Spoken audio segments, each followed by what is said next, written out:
আসসালামু আলাইকুম এভরিওয়ান, কেমন আছেন সবাই? আশা করি আল্লাহ তাআলার অশেষ রহমতে সবাই খুব ভালো আছেন। আলহামদুলিল্লাহ, আমিও ভালো আছি। স্বর্ণাজ কিচেনের সবাইকে আরও একবার ওয়েলকাম করছি নতুন একটি রেসিপি দেখার জন্য। তো আজকে শেয়ার করব অর্ডারের চিকেন ঝালপুলি পিঠাগুলো আমি যেভাবে রেডি করে ডেলিভারি করি। তো আজকে কিন্তু আপনাদের সাথে সেই রেসিপিটাই শেয়ার করব। আশা করি আজকের এই রেসিপিটি আপনাদের কাছে ভীষণ ভালো লাগবে। চলুন তাহলে আর কথা না বাড়িয়ে রেসিপি দেখে নিই। প্রথমেই এখানে আমি মাংসগুলো একটু ম্যারিনেট করে নেব। তো এখানে আমি মুরগির বুকের মাংসগুলোকে এরকম ছোট ছোট টুকরো করে কেটে নিয়েছি। তারপর ভালোভাবে ধুয়ে পানিটা ঝরিয়ে নিয়েছি, একেবারে কোনো পানি নেই এরকম। তো এখন আমি সমস্ত মশলাপাতি দিয়ে মাংসগুলোকে একটু ম্যারিনেট করে নেব। তো ফার্স্ট আমি দিয়ে দিচ্ছি এখানে হাফ চামচ রসুন বাটা, আর সেই সাথে অ্যাড করে দিলাম হাফ চামচ আদা বাটা, এবং দিয়ে দিচ্ছি এখানে স্বাদ মতো লবণ। তো লবণটা প্রথম অবস্থায় একটু কম করে দিয়েছি, যেহেতু সয়া সস ব্যবহার করব। গুঁড়ো মশলা অ্যাড করছি এখানে 1 চা চামচ লাল মরিচের গুঁড়ো, 1 চা চামচ দিয়েছি হলুদের গুঁড়ো, হাফ চা চামচ দিয়েছি ধনিয়ার গুঁড়ো ও হাফ চা চামচ দিয়েছি টালা জিরার গুঁড়ো, এবং সেই সাথে দিয়ে দিচ্ছি হাফ চা চামচ গরম মশলার গুঁড়ো। এই পর্যায়ে অ্যাড করে দিচ্ছি 1.5 টেবিল চামচ সয়া সস। ওই যে বললাম না যে সয়া সসটা অ্যাড করব, তাই লবণটা একটু কম করে দিয়েছি। তো এখন কিন্তু এখানে আমি 1 টেবিল চামচ দিয়ে দিলাম টমেটো কেচাপ। এবার সব কিছুকে আমি খুব সুন্দরভাবে এই যে চামচের সাহায্যে একেবারে নেড়ে চেড়ে ভালোভাবে একটু মিশিয়ে নিচ্ছি। আপনাদের হাতে যদি অনেকটা বেশি সময় থাকে তাহলে এই মাংসগুলোকে 1 থেকে 1.5 ঘন্টার মতো ম্যারিনেট করে রেস্টে রেখে দেবেন। যেহেতু আমার হাতে একেবারেই কম টাইম ছিল, তো সেক্ষেত্রে আমি একেবারে সাথে সাথেই মাংসগুলোকে ভেজে তারপর পুরটা রেডি করে নিয়েছি। তো এখন আমি চুলোতে চলে যাব। এখানে একটা প্যান বসিয়ে নিয়েছি। তো প্যানটা ভালোভাবে গরম হয়ে আসার পর দিয়ে দিলাম পরিমাণ মতো তেল। তেলটাকে একটু গরম করে নেব। তো দেখুন চারপাশে একটু নেড়ে চেড়ে লাগিয়ে নিয়েছি। এ পর্যায়ে একটু চেক করে নিলাম তেলটা গরম হয়েছে কিনা। তো তেলটা বেশ ভালোই গরম হয়েছে। এখন আমি যে মাংসগুলোকে ম্যারিনেট করেছিলাম তো সেগুলো দিয়ে খুব সুন্দরভাবে এই তেলের মাঝে একটু ভেজে নেব, প্রায় 8 থেকে 10 মিনিটের মতো ভেজে নিলেই কিন্তু মাংসগুলো একেবারে প্রপার ওয়েতে সেদ্ধ হয়ে যাবে।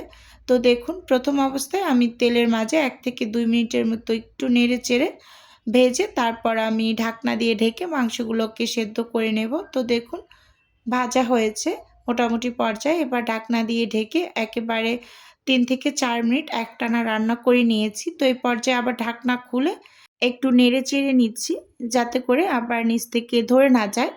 তো এবার আবার একটু ঢাকনা দিয়ে 2 থেকে 3 মিনিটের মতো রান্না করে নিয়েছি। তো এই পর্যায়ে কিন্তু মাংসগুলো একেবারে সেদ্ধ হয়ে গিয়েছে। তো আমি আবার একটু স্প্যাচুলা দিয়ে চেক করে নিয়েছি যে মাংসগুলো সিদ্ধ হয়েছে কিনা।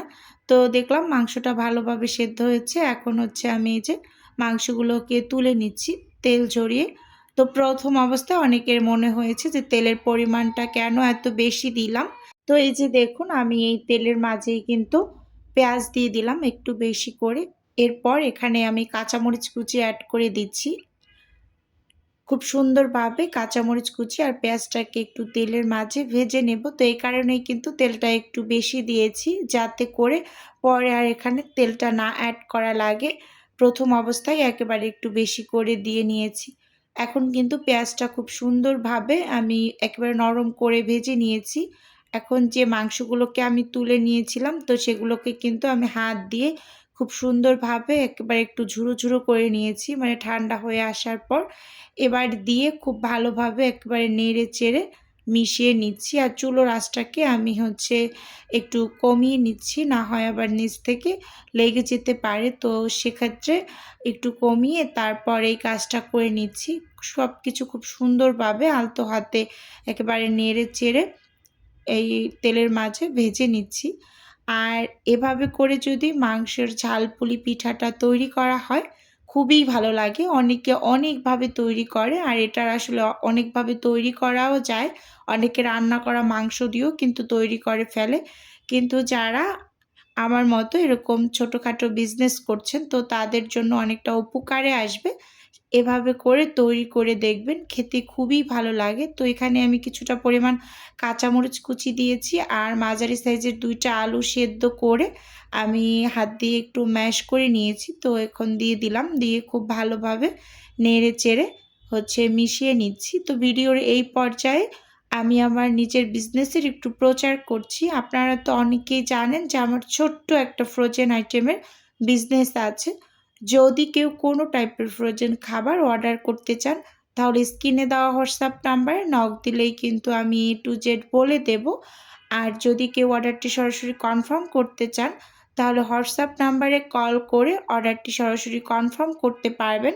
শুধুমাত্র ঢাকা সিটির মাঝেই ক্যাশ অন ডেলিভারিতে আপনার কাছে প্রোডাক্ট পৌঁছে যাবে। তো আপনি যখন প্রোডাক্টটা হাতে পাবেন তো ডেলিভারি ম্যানের কাছে আপনি পেমেন্টটা করে দেবেন। কোনো প্রকার বিকাশে অগ্রিম পেমেন্ট নেওয়া হয় না। যেহেতু আমি ৪-৫ দিনের মতো ঢাকার বাইরে ছিলাম তো সেক্ষেত্রে আমার কয়েকটা অর্ডার জমে গিয়েছিল। আস্তে, আস্তে কিন্তু এখন ইনশাআল্লাহ ডেলিভারিগুলো পাঠিয়ে দিচ্ছি আপুদের কাছে। তো আপুদের থেকে কিন্তু আমি সময়ও চেয়ে নিয়েছিলাম যে আমি একটু ঢাকার বাইরে থাকবো।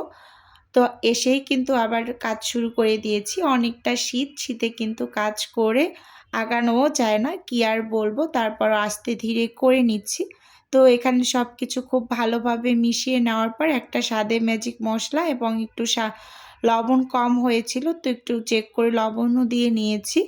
এবার ধনিয়া পাতা দিয়ে আমি ভালোভাবে নেড়ে-চেড়ে চুলো থেকে কিন্তু পুরটাকে নামিয়ে নেব। একেবারে কমপ্লিট এই চিকেনের ঝালপুরি পিঠা তৈরি করার জন্য পুরটা এভাবে তৈরি করবেন, ভালো লাগবে খেতে। তো এপাশে অফিস কিনে আমি ডোটাকে করে নিয়েছি। আমরা যেভাবে সেদ্ধ আটার রুটি তৈরি করি ঠিক সেভাবে আমি এই যে কাইটা করে নিয়েছি। তো এবার একটু মথে নেব। তো মাঝখান থেকে ২ টা ভাগ করে নিয়েছি, মানে মথে নেওয়ার সুবিধার্থে ভালো হবে মথে নেওয়াটা। তো এখন এখান থেকে আমি লেচি কেটে নিচ্ছি হাত দিয়ে।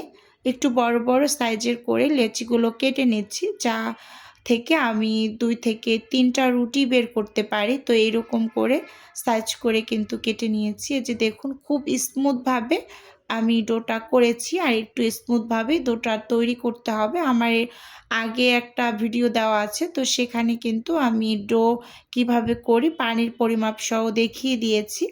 তো দেখুন এখানে আমি একটা লেচি নিয়ে উপর থেকে শুকনো ময়দা ছিটিয়ে তারপর কিন্তু আমি যে রুটি তৈরি করে নিচ্ছি।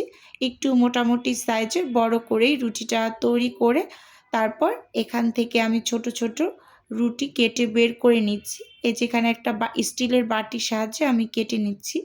তো দেখুন এই যে ৩ টা রুটি বের হয়েছে আমার। এখন আমি পিঠা তৈরি করে নেব। এই যে এখানে কিন্তু চিকেনের পুরটাও আমি রেডি করে নিয়েছি, অলরেডি ঠান্ডা হয়ে গিয়েছে। তো এখান থেকে একটা রুটি আমি নিয়েছি, নিয়ে এর মাঝে কিছুটা পরিমাণ পুর দিয়ে দিলাম। তো দিয়ে ঠিক মাঝ বরাবর দিয়েছি, এক পাশ থেকে অপর পাশে আমি টেনে বন্ধ করে তারপর কিন্তু এই যে পুলি পিঠার যে শেপটা আছে হাত দিয়ে মুড়িয়ে দেওয়া হয় ঠিক ওই শেপটাই কিন্তু আমি দিয়ে নিচ্ছি। মাঝে মাঝে কিন্তু আমি যে রেডিমেড সাজগুলো পাওয়া যায় ওগুলো দিয়ে তৈরি করি। তো যেদিন হাতে একটু সময় থাকে সেদিন আবার এই ডিজাইনটাই করি, ভালোই লাগে দেখতে। তো এটা অরিজিনাল পুলি পিঠার এই শেপ।